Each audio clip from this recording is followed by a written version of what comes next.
All right. So in this call, we have Mr. Blake Toves, and Blake is a mastermind customer of mine. We actually have an offer essentially helping people become growth consultants. And Blake is a superstar growth consultant who joined and started learning from me and working with me last year.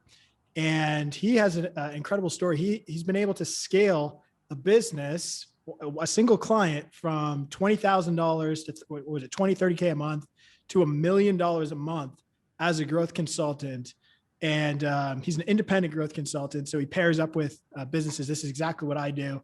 And this is how I started. And it's actually a really awesome business model. We'll get into that. But yeah, Blake is a super skilled guy.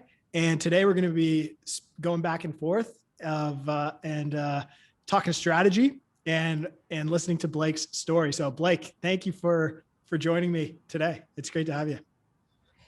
Hey, thanks for having me, Nick. Good to be here. So let's start out. How did you get started, Blake? You're a young guy. You're crushing. What's the story? How'd you get up to this point? Yeah, so it's great. We're living in a time where it doesn't matter how old you are. Like I'm 23, but really anybody listening to this right now, you can acquire skills so fast. And I made the mistake of trying to do everything for clients when I first got started 5 years ago. So just to be clear, you started as a general agency. Digital marketing. I bought into that whole, like when good old Tai Lopez launches SMMA program, that sort of thing. Yep. And just getting into that. Got to a point where college, I was in the middle of college. I had a buddy invited me to come out to California. Growing up in Oklahoma, not a lot of cool opportunities. So decided to dip and go out there, left college and got a cool opportunity to work with somebody in the info product space and really get my hands into online business. And we were just focused on Facebook ads and chatbots at the time, which is like automated messenger marketing. We didn't have anybody doing outbound prospecting, anybody doing inbound closing. It was just, we were trying to make it as automated as possible, which is cool. But are we allowed to talk about the client, or is that? We are. Yeah. Yeah. Okay. So yeah, the client is financial education, right?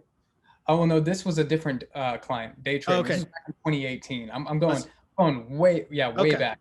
So okay, cool. So 2018 had a cool success, but when you're young and you get like your first multiple 5-figure month, you kind of just like lose focus a bit. And then so I went to go traveling, and for the next 2 years, I was kind of going in and out of a little bit of success here, some failure here. But the moment that I found consistency is whenever I just stopped trying to help every single client out there. And I really was trying to solve a problem for one specific kind of customer, which is online educators. Okay. Even though I had people that were referring business to me and saying, hey, realtor needs leads to generate, dentist needs leads to generate, Blake, can you help? I'm like, yes. I was the yes man, which is cool when you're first starting out because you're trying to learn your place. But I realized I had a really solid case study, but not the confidence to put that case study out there, which was from the first info product client in mind. And then whenever I joined financial education, which was in July of 2019, Jeremy was doing anywhere between 20, 30K a month. And so our agreement looked like just, I would help him and get compensated above anything that I was able to make for him over the baseline. So cool agreement. Like impact. With ads. Yeah. And stop me at any point if you want to ask any specific questions about this. So your agreement was anything. So he was consistently doing 20, 30,000 a month. And then you got a percentage of whatever you did greater than that. Percentage of the growth. Percentage of the growth. Yep. And then eventually we just took off that baseline because it just was so insignificant. Yep. And we renewed. It was like an annual agreement. If I were to go back in time, I would have definitely got an indefinite agreement with some kind of buyout clause or some kind of equity thing if I knew how big this thing would have grown to. And I'm doing that definitely moving forward. But what I discovered is that even though he had a cool product that was selling well organically, it was really hard to scale with ads with the unit economics that he currently was running with. Okay. And we had competitors in the marketplace that were doing things, and they even got sued for this by the SEC, the FTC, some companies. I'm not going to mention them here, but they were making multiple eight figures a year in the online trading, stock market education niche, but they were using ad angles that were not compliant at all. And unfortunately, we weren't able to compete in the ad space because every time we tried, our ads were just not as boring. They didn't have a lot, or not as exciting. They didn't have a lot of jets in the background. And so the cost per lead was just unbearable. And so we either needed a new offer or, a breakthrough ad strategy. And it's really hard to find breakthrough ad strategies if you're not used to doing it, if you don't have the right team in place. So we decided to go with a new offer. We decided to go from charging monthly to charging an annual. And then we started doing 1 year to 2 year. And then this is a little breakthrough moment for us. Instead of trying to run ads to get customers, we just hired some VAs to mine our existing email list and our Instagram and just having them in there. Now I had to do some like intensive training with these guys because English is not their first language. And so we worked with them very intensely, and I thought I could scale it up, but like to have people who English is not their first language, and even if you have English as your first language, there's still a sales process involved, Right. and all the timing that goes into doing DM sales right. It's just it's hard to do if you don't have the right proven process in place or team that can help iterate the messages and the training with you, which is what I found in Spio, right? We'll get to that a little bit more later. So I decided to just kind of cap the amount of reps that I could have. And we kept selling through DM, and it was cool. We were able to sell $1,000 program, $1,500 program. We started to increase the price, and it just kept getting harder and harder to sell. Mm-hmm. And so I decided one day it was a little epiphany moment for me, because I've known about call funnels. I've known about, high ticket call funnels, and I'm like, well, it doesn't really apply to our business, whatever. But then a customer just said, hey, is it cool if we get on a call? I just want to go through it more. And I said, yeah, sure, I'll hop on a call. Because I was in his DMs, and I was just, all right, let's hop on a call. And then I was on the call with the customer, and he paid right then and there. At that moment, I realized, holy crap, maybe this is the breakthrough that we need. We need to like switch trying to sell product and revealing our pricing on the front end and solve a bigger problem for our customers and charge more for that. And so I went through this whole process of like, all right, what offer are we going to put? What offer are we going to put out there? Well, what if we do coaching? What if it was one-on-one coaching? And I sent out a message to people in our customer base. I'm like, hey, which of you guys want to coach people to have success in like philosophically with your money management and investing process? A lot of people raised their hands. They wanted to be a part of the process. I think a lot of businesses out there, I mean, if somebody's listening to this, they have an existing customer base. That's where you're going to find your best people. If you have a coaching business, your best coaches, as well as your best sales reps. And so we tested the high ticket offer. We got some traction. We got a ton of applicants. We actually closed down it to the public. So we did like an announcement like, hey, this is closed to the public. You have to come in application only. Yep. And then once we did that, a flood of applicants came in, and we had so much to work with. And I was the one taking the calls for the first 2 weeks. I was like, I got this, man. I don't need a sales team. Well, I knew I need a sales team like later on, but I'm like, I got this. I can do these 8 calls a day, no problem. Yep. I'm making good money from this. But then it got to a point where I was like, eyes glazed over on my 7th call of the day. Mm-hmm. A couple days in, whoa, I can't do this and do all these other things at the same time. So I started looking online for different sales team development programs. I actually found you on one of your YouTube videos, Nick. It ranked, and I started watching your content, and I found some other people too. And there were some sales rep placement programs that I got into. And then I eventually realized I need to develop the skill set to build these sales teams, right? Both for like end to end. And it just made sense to me, your whole thesis. Like, if you have the capacity to build these end-to-end sales teams, it doesn't matter what offer you get into, you are going to understand what needs to change and how the business can be successful and achieve traction very quickly. And so I love that value proposition. I'm like, I want to be that guy that's got the goods. And so yep. I threw down and got into Spio. And next thing you know, I had these new reps come in, and we did a round robin on the calendar and started getting more calls booked And so around August of 2020, that's when we hit our first $500,000 a month. And then I just, because the next month we weren't able to achieve that. I'm like, what do we do? What do we do that was so, like, what if we change? Because when you're moving fast and you're improving on your process as you go, you have to, it's like there's an intuition that comes with it. You have to really know what's going on with the business and at all angles. And I realized we need more bodies, we need more men, women, we need more people that are talking to our customers. And so we launched this new community. For some people that are listening to this call, it could be a Facebook group, it could be a LinkedIn group. For us, it was Discord. Okay. Yep. And there's a lot of people having success with this kind of strategy where you build this community, and then from this community, you're able to talk with people who are qualified prospects. We took the hard route. If I could go back, I would have done a Facebook group. We took the hard route doing the Discord. But we're able to pretty much hit up our customer base, say, hey, who wants to be a sales development representative? And then I did the hiring funnel, like you said, that was so effective in getting people on the same page. And we were able to find some really awesome players. And so from there, a lot of trial and error. So glad we had Spio in the process, because the scripting, we would take the templates that you have, the ramping Bible, like that ramping Bible was a godsend. Okay. Even though we didn't like replace it and totally make it our own, me and the leadership team were able to take that one asset and follow and make it a lot smoother process to getting these guys up to speed.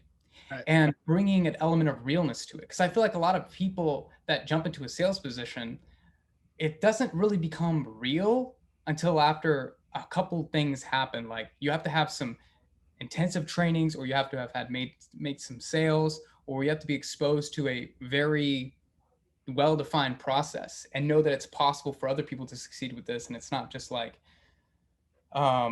something that, because people have been involved in sales opportunities, some MLMs, some selling credit card processing, some door-to-door, and a lot of people aren't successful with it. And they just kind of think, this is going to be another one of those things where they give me a product and they're like, hey, go sell it. Or here's some videos, hey, go sell it. I decided to say, no, I'm going to get on trainings with these guys. We're going to install leadership. We're going to get on consistent calls every single day. If there's a problem, we're going to go in and address it and fix it and adjust the funnel. And even the reps that ended up not working with us long-term, the ones that we had to fire because they just lost motivation, what they communicated to our sales team lead, what they really loved about working with the organization is that every time that there was a problem, like we would go in and fix it rapidly. Part of that ability was because we had you guys, and every time we'd encounter an issue, I would refer to some documentation or to the mastermind, and even like the general mastermind of customers that you have is really like a really solid group in the calls, and just getting on and getting these simple questions answered it's very valuable whenever you're growing, because it's a speed thing. I think that's very underestimated, like the timeliness in which you're able to get the answer that you need to iterate on your process. It's like, I don't want to wait 2 weeks in order to get the answer to solve my process. That's why I end up buying a lot of things, like a lot of programs, and so when 2021 came around, right on the end of 2020, December, we had these outbound prospectors going crazy on Discord. And our email list was getting, like, we were sending out spears into our email list, just simple six word questions like, do you still need help with this? And then we'd have people responding there. We were just doing tons of hand-to-hand combat and getting a lot of booked appointments. We were able to hit our first $1 million month at 60% profit margin in December. Huge. Okay. That's huge. And like everything that we needed from a sales team, like I don't think it would have been possible if we didn't have your team. So thank you for that. And if you think about the people too internally that are working, that we had to hire and that we had to fire, what is the how do you understand the standards in which you should be holding your people to? Yeah. Usually we look at other organizations and how they're doing their thing. But that's why it's like, if you own your own isolated chamber, you have no idea if this conversion rate, this show up rate, all these metrics should be at a certain level in your industry. You don't know if you're doing everything that you could possibly be doing.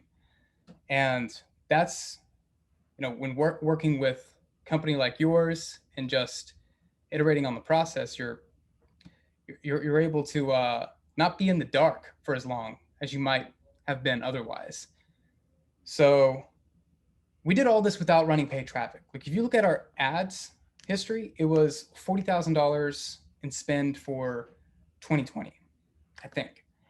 And because we have a large YouTube channel that has a lot of content on there that's having the organic flow through it. So it's like when we got to a point where we needed to turn on ads, we had so much cash we generated without it. And so it pretty much, if we wanted to spend like $100,000 and it not do anything, like we could afford to test it at that point. So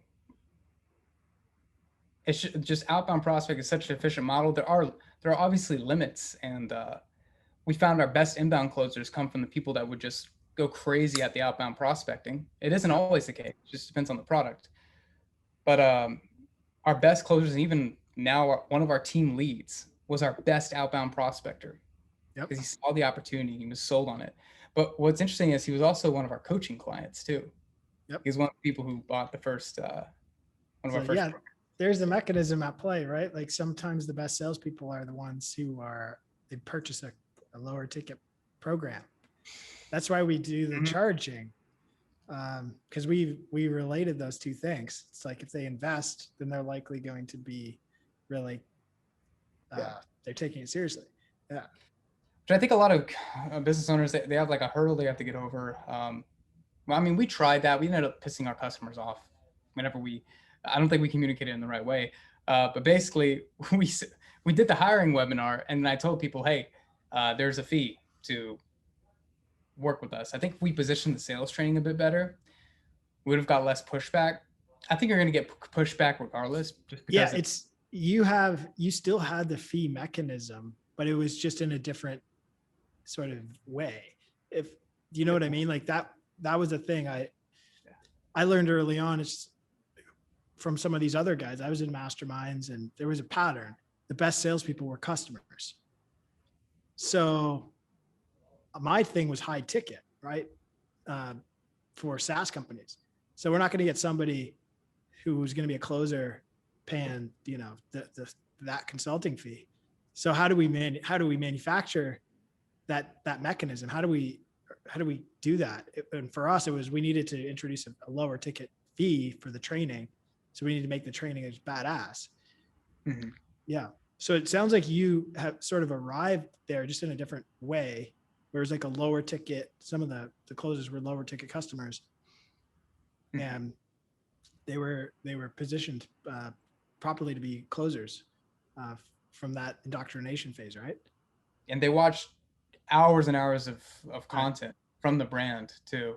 And that's why we're in a pretty unique situation. Not a lot of companies that are listening to this are going to be in that type of situation where they have huge organic traction. But I will say, like, people who are building these brands that have huge organic traction, it's a phenomenon that will never cease to exist. It will exist on all platforms as long as social media is alive. And you as a company have to, I think it's a good data point for anybody as a company who doesn't have this brand yet, for them to, if they wanted to partner with an influencer, understand how that influencer's audience is going to respond to the product that they are pushing. Because our philosophy at Financial Education, we didn't want to push any other products besides our own. We didn't do any other affiliate relationships. Recently, you start doing it, but not on the come up. Like we weren't focused on trying to do affiliate revenue. We were just our own products because, and it served us very well because while most people were promoting Robinhood affiliate links, we chose not to promote any of that. And what's funny is Robinhood went through this whole fiasco and people just started hating them. Would that have affected our coaching sales if we had been pushing Robinhood? It's like, you just gotta ask yourself, what are the third, what are the effects, tertiary effects? Well, how does Sam talk about it? Well, what are like the Second, third order consequences? Yeah. third order consequences? Yeah, of all this. If we were to sell people into a software, like partner with the company, the software that is actually training our people to do exactly what we're trying to teach them not to do, which is day trade. Like if the entire app, Robinhood, optimized for getting somebody to do short-term trades. Yeah. Like that is how they make their money. So why would we, if we're trying to teach people long-term stock investing? Yeah, it needs to align. And that same kind of thinking process for any creator out there, for any business owner that's considering doing a joint venture, you have to really, you can't just spontaneously say, hey, let's do it. I think you have to really write down what are the pros and cons, first, second, third order consequences of doing this joint venture. And what is that company going to expect from me?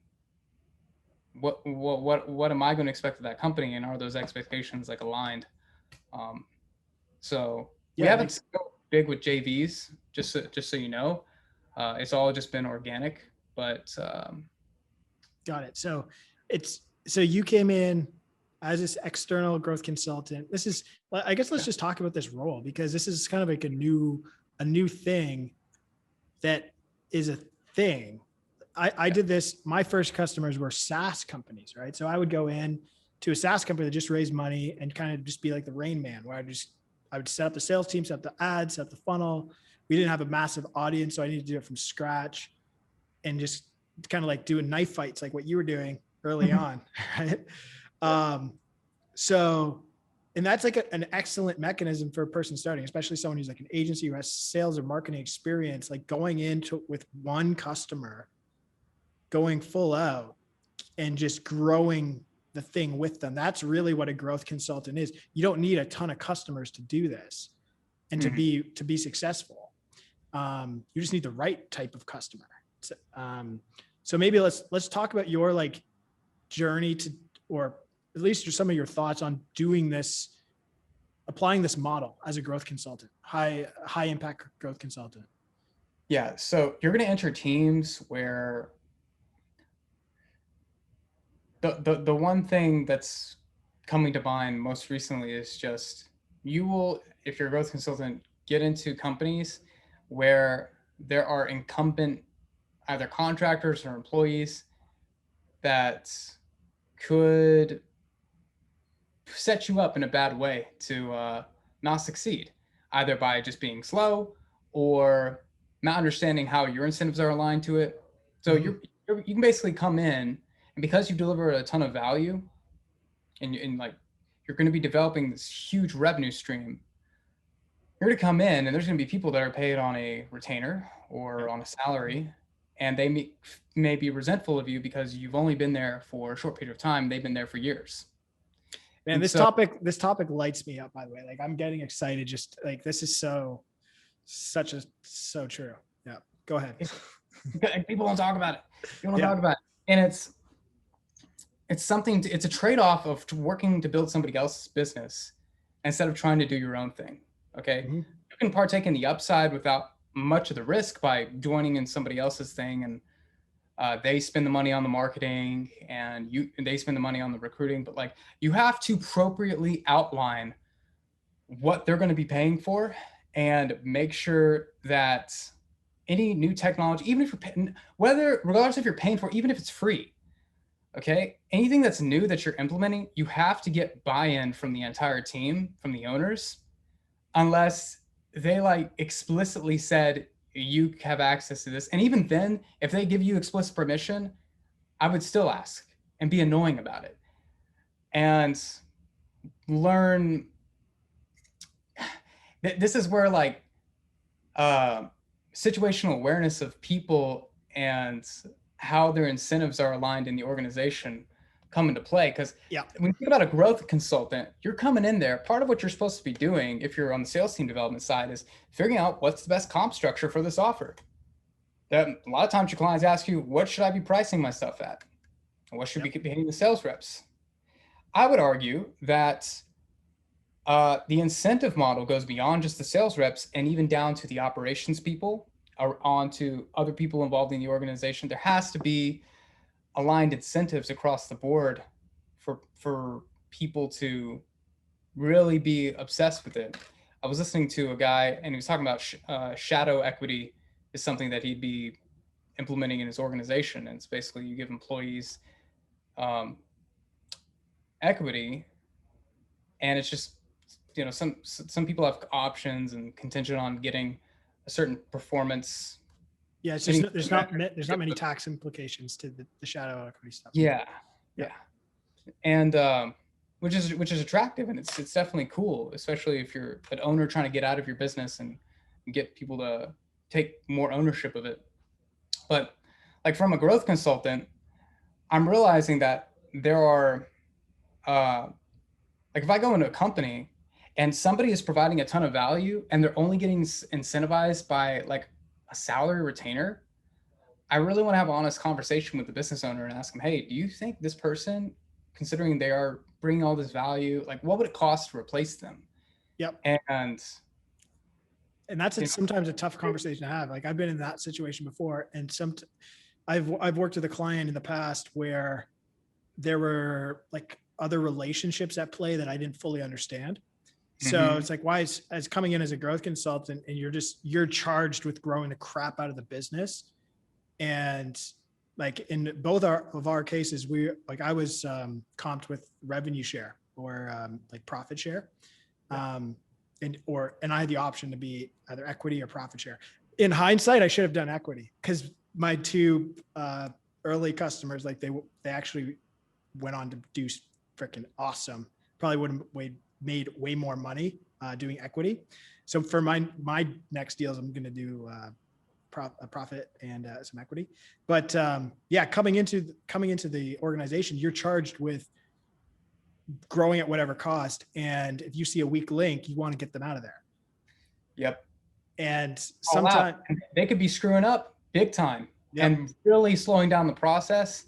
But I mean, there could be, like you said, forces outside of this specific thing that you're working on, that there's a reason why this person's in the position that they're in, and the owner may feel a certain type of way about getting rid of this person or not. And it's like, it's so this is another point that you kind of alluded to, or I don't know if you meant to, but having control is really important as a growth consultant. So like, you can't kind of go in and just like knock on the window and say like, hey, like you should do this strategy. Hey, you should do this strategy, because you're going to meet resistance from the internal people.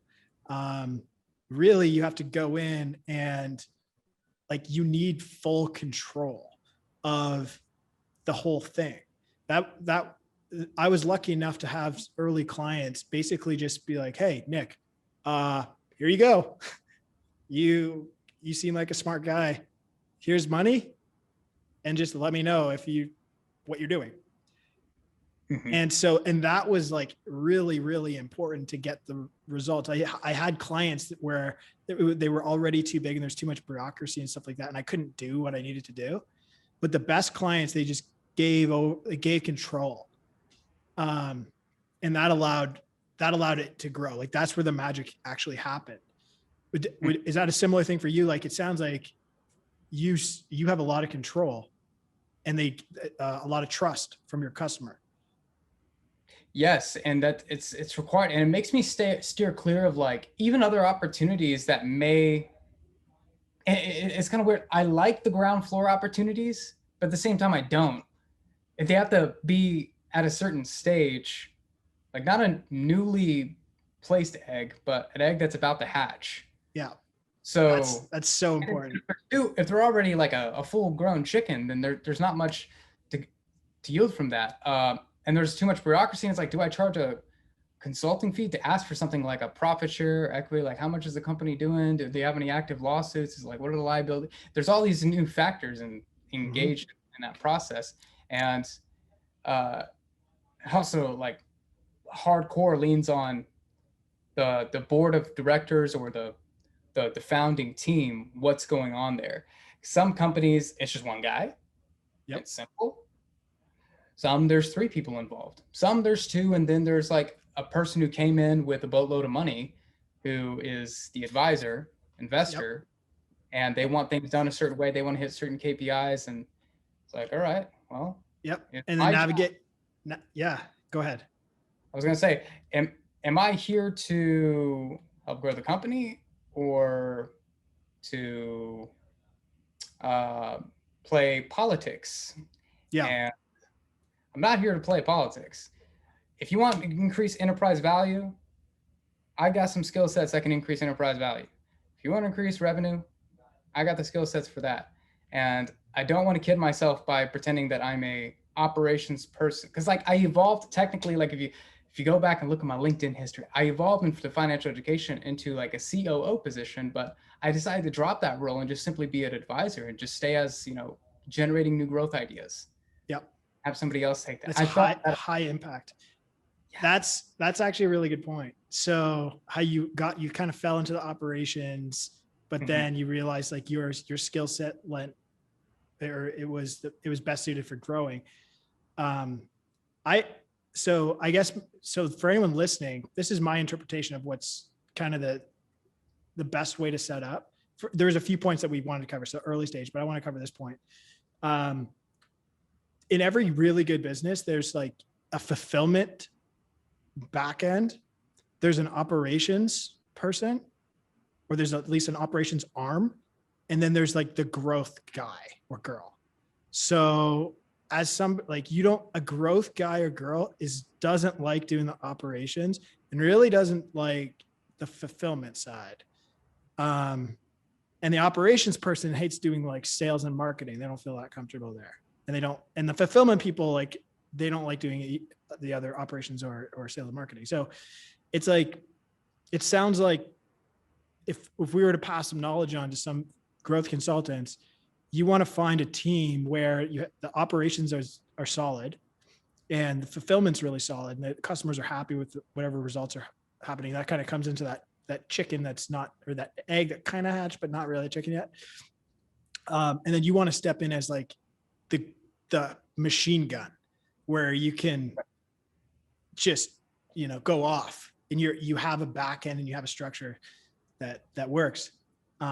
Sometimes you're sitting there with your machine gun, but you need a scout plane overhead. And to me, it's like you are coming in to grow and you realize, oh crap, their fulfillment's off. They don't have an ops person to do a lot. It's the owner doing some of this stuff. I'm like, that owner should not be doing stuff. They should be being a content machine and yapping, or working with the sales team, or just improving the product. Like the operations end of things.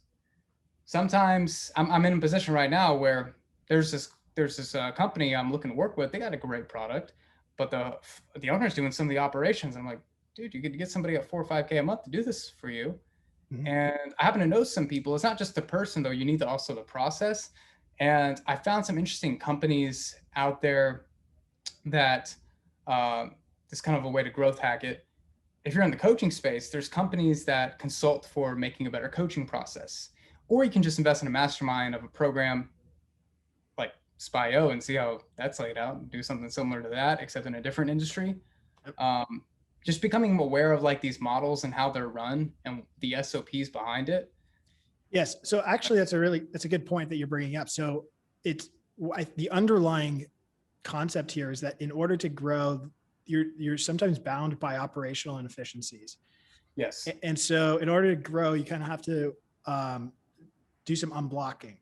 And in some cases, it's like it's telling the CEO to focus, or the content guy to just start yapping. And in some cases, installing a process.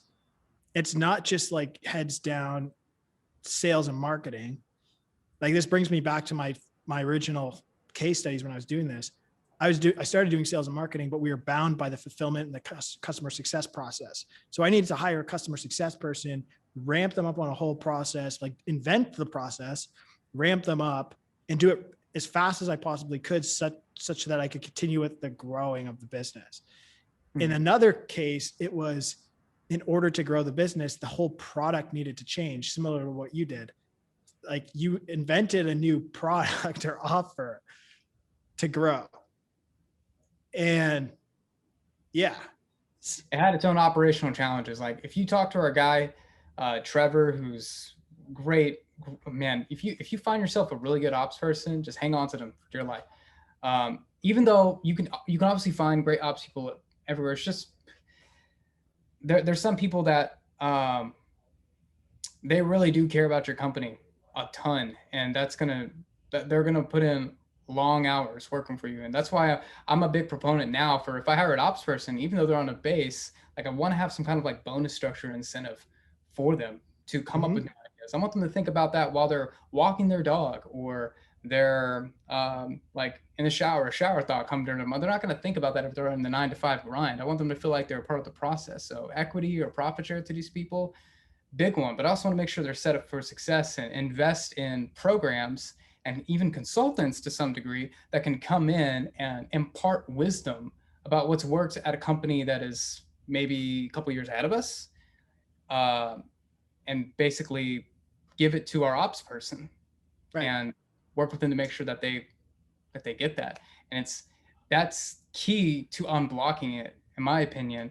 And so that way, even though that's just one chapter out of the big book of your time with this business, it's a very important chapter. And the sooner you get that taken care of and get good people in place, the sooner that you can get back to your sales and marketing if you're a growth consultant that's trained in that aspect. And I mean, which is really, yeah, go ahead. I was at the end of the day, all these skill sets you're developing, what kind of person are you becoming? What kind of business owner are you becoming with like the best sales and marketing skill sets, but you also understand the operations component and how to like delegate? Like, you are becoming somebody who is probably going to be a very high net worth in several years. You're just taking a shortcut. Yeah, I'm a few years ahead of you. I'm a little older than you. And yeah, it's like, it's a path to really good net worth if you can harness it properly. Yeah. And options of cool opportunities to get into. Like, I have opportunities that come to me that I'm just not interested in, even though there's kind of sort of good money there. Mm-hmm. There are things that I want to be involved in that will pay out big time if I work intensely on them for a year and be a part of my deeper values of what I want to change the world by. So, like, one of the projects I'm working on right now that I'm doing growth consulting for is this company. It's like a group of accountants that find tax incentives inside of US businesses that a lot of the Fortune 500 companies know about because they are working with big four accounting firms. We're just taking those strategies and giving them to the small business owner. So we get paid a lot for that, but the impact is big as well.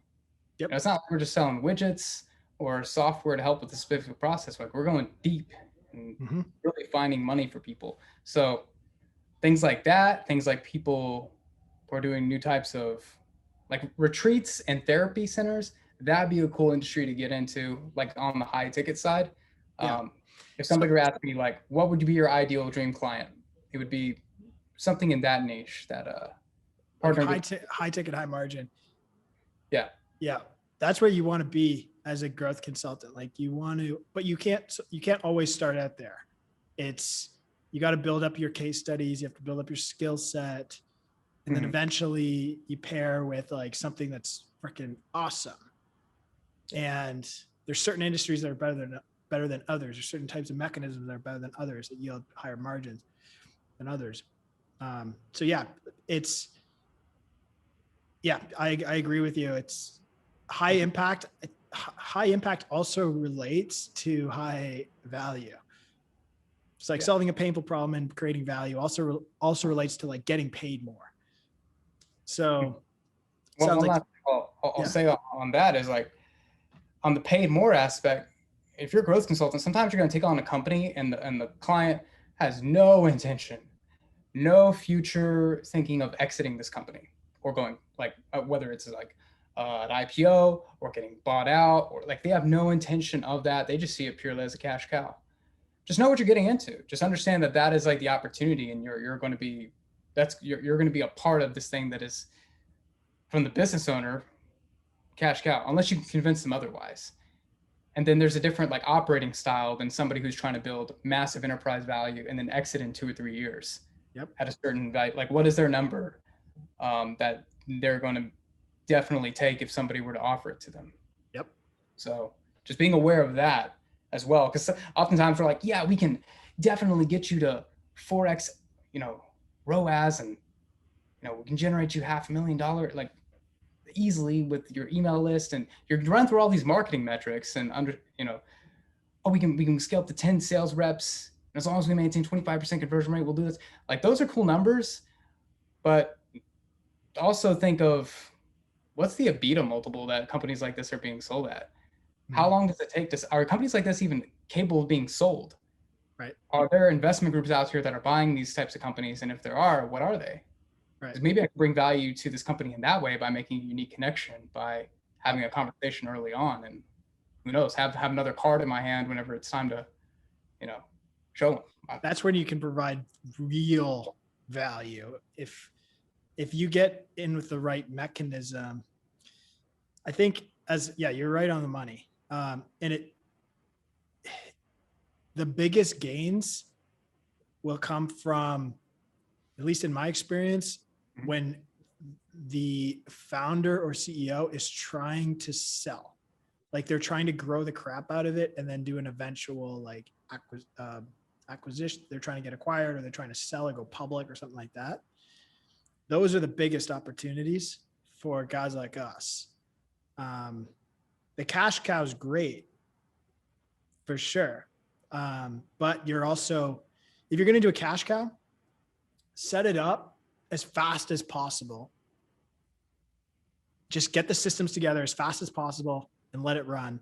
Sign a good contract so you're getting paid out over a good amount of time, and just let it run. And then it's just like a quick surgery. Mhm. Yeah. But if you're gonna go, if a company's like trying to go, like you catch them as they are. They have case studies. You see the thing working. They have money, and they have ambition to like get it to a certain level. That's when you can make some big gains in the equity. So if you catch them just as they're getting to their first 10 million bucks, and there's like levels to the financing, then you can exit yourself. If you get them to like $1 million a year or something like that, or 2 million, you can exit yourself and get some liquidity. Or you catch them right as they're trying to go public or something like that. Some of these companies are going public a little bit earlier now. Or what you said, facilitate the connection. So you help them raise money at a certain point, and that's when you can capture even more value. So Mhm. And yeah, you're probably positioned as a really good person to like, if I want to pitch this company to somebody who's intending to buy it, I'm probably one of the good people on the team that can pitch it because I know the metrics or the position that you're in. But whoever made it to this part of this interview, this video, I'm sure, I mean, there's like a lot of notes in this section because I sure as heck wish I learned what we're talking about right now, a year ago. So yeah. glad to Well, now. so let's talk about your future for a second. So how many customers could you handle at one time? What are you trying to, I guess, what are your goals? So my ability to handle customers is based off of the partners that I trust to handle some of the higher level operations build out. When I say operations, I don't mean the fulfillment, I mean like the sales operations build out. So right now, my bandwidth is 6. Okay. And I have 3 of those spots, technically 2, but because one client has 2 offers. Mhm. So it's a lot easier to work if your partner has 2 businesses and kind of just Yep. duplicate things. You don't have to have the conversation that you need to have, multiple conversations multiple times. So 6. And then my ability to scale that is going to be contingent on good people that I find to work with for some of the higher level thinking activities, because there's intensive planning sessions that last 6 to 8 hours, sometimes longer, and working through, I mean, if anybody's watching this that's been through the SPIO process, you see all these things you have to fill out. There's a ton of other things depending on your niche that you have to also get your hands into and do research on. So just having people be a part of that process that can be implementers. Yep. That's where I'm at. That's to answer your question. No, that makes sense. Like, yeah, that sounds like a good amount. 6 is even pretty high. It's sometimes good to have maybe 3 and go really deep. I guess it depends on the amount or the quality of the customer, right? Like if you have part of my ability is I've found some really good people that I can trust to co-deal. Like some projects I'm going to be more involved than others. Yep.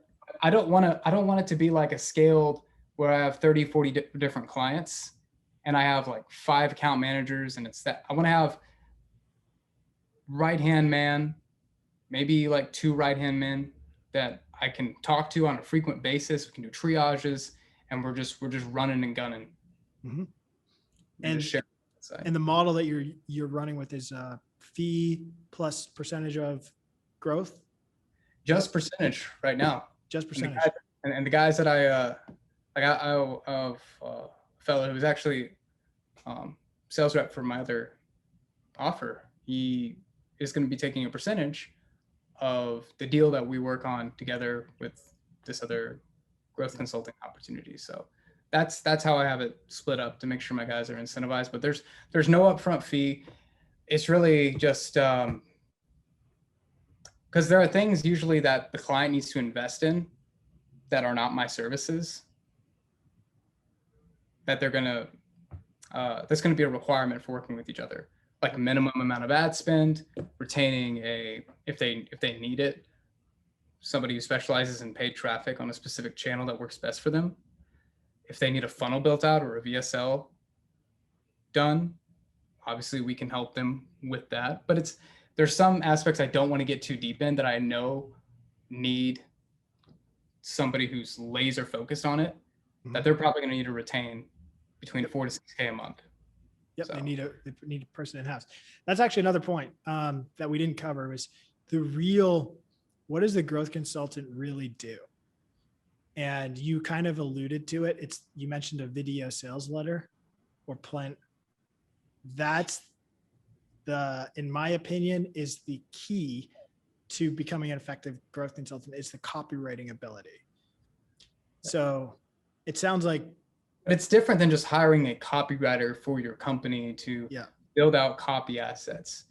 Think of like a growth consultant. You're hiring a copywriter, but they're also going to be working with your sales team to apply what you did on the work that you did in the copywriting to the sales person, and like iterating on your messaging as you're getting feedback from the sales team, and also giving feedback to the marketing team, which if just one person is doing this, like if you have this sales team lead, copywriter, ad buyer, like if you have, I mean, that's already too many titles just for one person.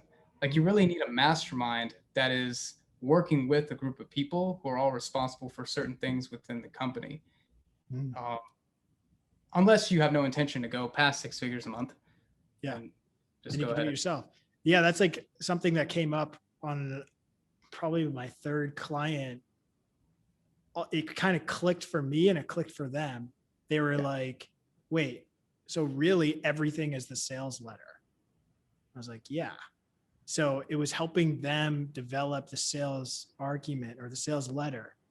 And then the sales team ran with it. The marketing team ran with it. Funnel builders ran with it. It was a good story. All the content there was a underpinning of the content. So I guess we could just, the most valuable skill that you can have as a growth consultant is the ability to write sales letters. Would you agree? Well, if you were to remove that skill, that ability to write sales letters and just have everything else, I think you would you'd be a good consultant, but you wouldn't have the depth that you'd need to solve problems as they come up, and give more correct advice to the people in your company on what direction they need to take. Which for the product people, they could have an assumption about how to solve a problem for a customer that is totally off, and only one who did the research that it would take to build a sales letter would have the answer for that. I mean, that's why you recommend having founders go through the process is so crucial. And as a growth consultant, literally go through the same process. I'd argue for product too, but I mean, usually by the time it gets to product, there's always something working in place, and just hashing it out and going, see how deep you can go. And it's really interesting because you guys go deep in your content, deeper than everybody else I've seen. And the best in the world go deep. Best meditators, they meditate for super long periods of time just to see how deep they can go. Best writers that write tons and tons of books write a ton. Yep. And so, you're right. If you go deep enough, often the product changes. And that's so how my second case study, 0 to $1 million in 10 months, we had to rebuild the entire product, and it was based on the sales letter. It's like, what do these people really want? We wrote a sales argument. And then as we were writing it, we're like, wow, we need to offer this and this and this. And so the product got switched, and we wouldn't have been able to arrive at that product if it wasn't for the sales letter derivation. Wow. Yeah, that's super valuable. Yes. Like if you want to, that's how do you force $1 million? This is something that I don't really talk about in my programs. But like if you had a gun, so essentially what happened was the founder raised money and they needed traction. And there was essentially a gun to their head. And by association, there was a gun to my head. Not as much as that, but I worked with the founder. I was like, okay, so we need to get to $1 million. What do we do? And it was write a stellar. We knew how to get in front of the customers by advertising. That's key. And then we knew how to get them into the funnel and onto a phone call. But then what do we sell them? And as through going through that process, advertising, funnel, on the phone call, the product was pulled, and we're like, we need to offer this. And the engineers got on their horse and just built. And yeah, we hit $1 million, and it was a brand new offer. So like, this is more of an advanced thing. And you're probably a guy who can do that, where if you can start directing product, which is kind of like what you did, you came up with a new offer, like a new coaching offer. I found myself in the trenches a lot with the coaching team and directing product. Plus, like we hired people who had already like 7 figures in the stock market, and they were not just motivated by money. We had to get beyond just that part and make it a fulfilling process for them to want to go through and keep up. Well, so you created the new offer with the coaching mechanism, right? Yes. Coaching mechanism. We didn't change anything about the curriculum. Same curriculum. We just had a coaching mechanism, calls, but we also had we use, is it Basecamp? Yeah, we use Basecamp. Some people can use Asana. They can use a spreadsheet with all the checklists like you guys do, but we use Basecamp. We just make a new profile for a client, have all the documents that we'd need and checklists there that they would fill out as they go through our process, as they go through our call. And notice we didn't make a new app. We didn't go out and design a new software solution, okay? Because sometimes people think, oh, why don't we have an app and build it? Dude, just go find something that, for us in the coaching program, like we'll just go find something that can organize all the clients' documents, the research, checklists, and keep it simple. Yes. So you were able to create a new coaching offer. So the next step is, if if you want to go big, it's learning the product development process in an area with hyper leverage. So it's like SaaS has crazy multiples, right? So if you can, like, coaching is great because it's cash flow, good cash, it's good business. But if you can kind of get it, there are people out there who are versed in tech and they're looking, and there's a huge appetite for technology businesses, especially right now. Alternative investment class, it's like popping off right now. So if you want to hit a home run, it's doing what you're doing, but with a mechanism that investors are willing to pay like crazy multiples for. Right. And I've just been keeping my eyes out for that. And I believe, I mean, the two, what I mentioned on this call with my partner who has the two businesses, I believe that is definitely one of them. That is a big op. But there's a ton out there, and it's just about making themselves, me finding them, making themselves known to me, connecting with new people, and then understanding where I fit in, because it's a good opportunity. They got a good team. Like, there's this one company, they have a great marketer, but there's a marketer and then the owner, and then that's it. And they have this community, and they've sold this low ticket program, and they haven't launched anything high ticket to solve problems for their customers. And the marketer just wants to focus on marketing, like doing some organic content creation. He doesn't want to focus on really running ads or doing any of the growth consultant type stuff. So like sales team development, offer creation that resonates with the market. So, which, I mean, you could argue it's like, are they a real marketer then? Well, yeah, there's different levels of marketer, as I'm sure we all understand. So just it sounds like you're positioned pretty nicely. And what I think is going to happen, like, you're obviously a skilled guy. What I think is going to happen, you're going to find a unicorn. So you're going to hit singles and doubles, right? You're hitting singles and doubles right now and you're doing well. And then you'll find one that's really, really good, and it'll be like a home run or a grand slam.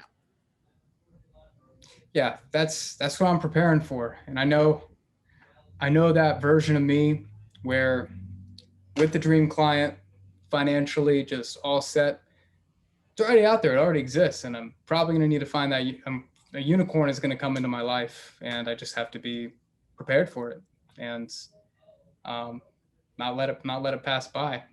That's why I continually watch your content, stay abreast with what's working in the market, but not forget what the foundations are, and to visit those frequently. Yeah, you're a stud, man. This is right on the money. Okay. Well, I guess, what should we leave the audience with? This new opportunity as a growth consultant. I'm excited about it. I see how guys like you are killing it. And yeah, it's like a new type of thing. It's a vehicle that I use to accumulate a lot. I guess, what would you say the experience with working with me was like, or what do we want to leave the audience with? Yeah, if they made it this far, then head spinning. I definitely go, if you're on a walk listening to this, try to go back, listen to this, and write some stuff down, because that's my challenge. I consume a lot of content, but I didn't ever write things down and apply them. Just like take one or two things and then run with it, that you feel like is applicable to you. Nick's most recent video on YouTube about a sales letter, I mean, you post that up, I was surprised. I'm like, dang, this is too valuable for YouTube. What the heck is this guy doing? But probably getting some good customers from that. So go check out that. Maybe I should take that down. Who knows? I might have to. Well, it's like, you can show people what to do, but I mean, walking them through what I found to be especially useful is the calls that we get on. If you guys haven't already been deep into the Spio funnel and got on a call with somebody, it's like, and checked out the product, you get on a lot of calls comparative to all these other programs out there. And it's in those calls that wherever you're at, you can get things solved and you can just get along a lot faster. So, and I need to get on more calls and work on some of my assets. I'll even admit, get second and third opinion on it. So in relation to this video, that's the big takeaways. And just, if you feel overwhelmed, as I did, like there was a ton of content in Spio, I have to go through some kind of minimalist empty house billionaire routine if I want to actually get some work done sometimes, because you get caught up in all these notifications and all these different things. You literally have to just simplify your life, even if it's for a week or 2 weeks, just so you can get some serious deep work done. And like listen to a guided meditation, do some breath work or something, and get yourself out of that old paradigm and dive into it, and not be afraid, because it can be intimidating to see all these steps, and then it's like, okay, let me start on this. And then the old brain is like, wait, but this isn't code. But wait, this isn't this other thing that I'm used to doing. And then you want to go back into like that comfortable past. No, try to stay focused on like this thing, which is going to be your 95.5, and definitely going to pay off. Cool. So. Well, Blake, it's your gun, and you're going to crush. And you specialize in the YouTube stuff, so I'm sure you'll pick up some interest from here. Not that you need any more business, but yeah, it was fantastic speaking with you and learning your perspective on things. And I appreciate the time, my man. I appreciate you too, Nick. Thanks. Cool.